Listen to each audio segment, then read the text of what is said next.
Hello friends, welcome back to my channel. आज आपण शिकणार आहोत डू वर्ब्स म्हणजेच डू, डज आणि डीड। हे वर्ब्स इंग्रजीत खूप वापरले जातात, पण बऱ्याच वेळा आपल्याला त्यांचा वापर कन्फ्यूज करतो। चला सोप्या भाषेत समजून घेऊया। चला तर मग सुरुवात करूया। डू वर्ब्स म्हणजे काय? तर फ्रेंड्स, डू वर्ब्स म्हणजे असे वर्ब्स जे दोन काम करतात। पहिलं म्हणजे हेल्पिंग वर्ब, मेन वर्बला मदत करतात, आणि दुसरं म्हणजे मेन वर्ब म्हणून स्वतः ॲक्शन दाखवतात। म्हणजेच डूचा अर्थ करणे असा होतो।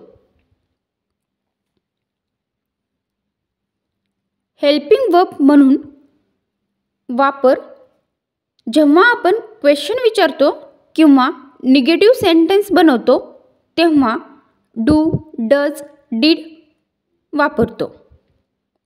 उदाहरणार्थ, I do not like tea, मला चहा आवडत नाही। She does not go to school, ती शाळेत जात नाही। Did you watch the movie, तू चित्रपट पाहिला का?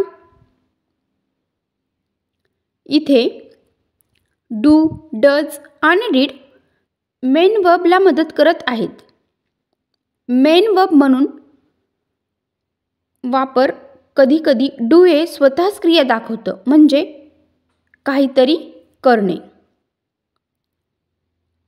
उदाहरणार्थ, I do my homework every day, मी रोज गृहपाठ करतो। She does yoga in the morning, ती सकाळी योगा करते।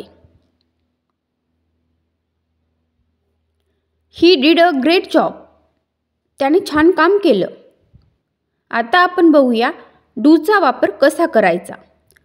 डू आय, वी, यू, दे सोबत वापरायचं।